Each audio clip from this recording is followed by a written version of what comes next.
হে everyone, good afternoon. So এই ব্লগটা হচ্ছে 18 তারিখ অর্থাৎ শনিবারের ব্লগ, 18ই অক্টোবর। যেদিন ভূত চতুর্দশী ছিল তার ঠিক আগের দিন।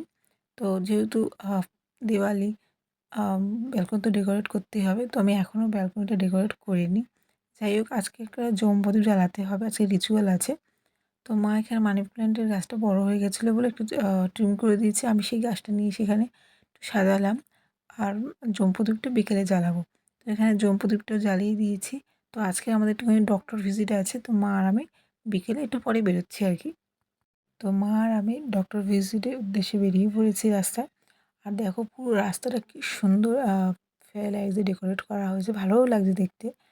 আর যাই হোক, আজকে তো আমাদের ডক্টর ভিজিটে তোমরা তো জানোই যে আ আমাদের একটা ডক্টরের চলছে আর কি, মানে অসুস্থতা চলছে।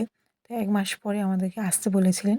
তো আজকে রিপোর্ট-টিপোর্ট সব কিছু করিয়ে করে নিয়ে দেখাতে এসেছি আর কি। তো চলো দেখি উনি কী বলেন। তো এখানে ডক্টর চেম্বারে চলেও এসেছি। তো এখানে এসে দেখলাম একটুখানি সাজানো হয়েছে আর কি, ভালো লাগলো।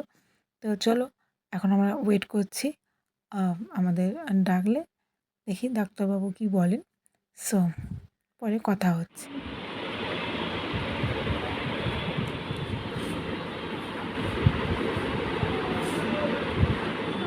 তো আমাদের ডক্টর ভিজিট হয়েও গেছে। তো আজকে মা আর আমার দুজনেরই ইসিজি করা হয়েছে। জাস্ট এমনি একটু নর্মাল দেখার জন্যই আর কি। তো যাই হোক, মোটামুটি রিপোর্ট-টিপোর্ট সব ভালোই আছে। তো এখন তো ওষুধটা নিতে হবে। তো এই যে আমি চলে এসেছি। তো এই দোকানের নাম হচ্ছে অনন্ত। তো এই দোকান থেকে মোটামুটি ওষুধ নিই। তো চলো ওষুধটা আগে নিয়ে নিই, তারপরে আবার কথা হচ্ছে। তো ওষুধ নেওয়া হয়ে গেছে। তো চলো এখন বাড়ির দিকে রওনা দিই। সো বাড়িতে চলে এসেছি। তো ভিডিও এখানটায় এন্ড করলাম।